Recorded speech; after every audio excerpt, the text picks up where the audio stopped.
एका आजीला तिनं विचार केला, बाई बाई बाई बाई काही गर्दी, मी तर काही जाणार नाही म्हणली त्या गर्दीत. मग ती नवऱ्याला कशी म्हणली, ओ ऐकलं का, चला खिडकीपाशी आपण तिथूनच काहीतरी व्यवस्था करू.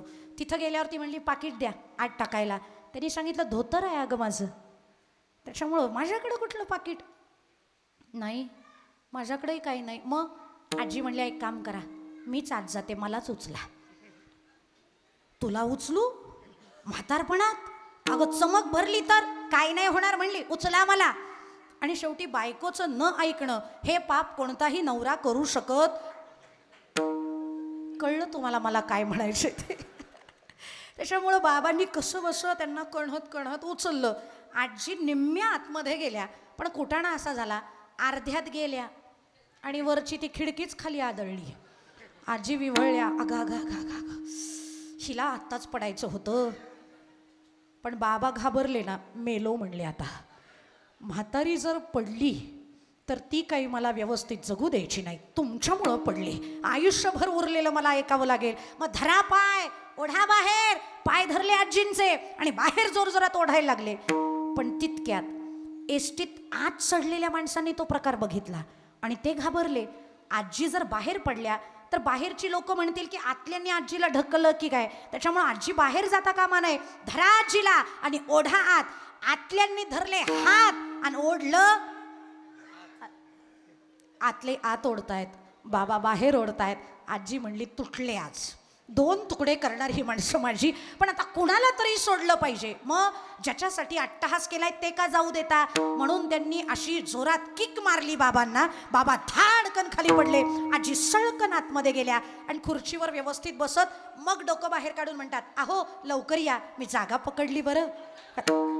अरे कशाला इतका, कशासाठी इतकी धावपळ असते? Only one reason, front seat.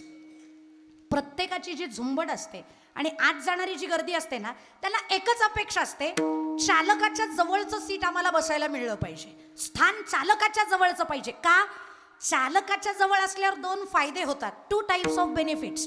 First of all, ड्रायव्हरच्या कडेला बसणाऱ्याला सस्पेन्शन चांगलं भेटतं, हा पहिला फायदा. आणि सेकंड वन, ड्रायव्हरच्या कडेला जो बसलेला असतो ना, त्याला जीविताची हानी होत नाही. कारण ज्या वेळेला एसटी ड्रायव्हर एकतर गाडी चांगली इथं कोणी एसटी ड्रायव्हर नाही ना, निवृत्त वगैरे का आहेत? तुम्ही काही बोलेच ना, असतील तर सांगा मुद्दे बदलायला मला.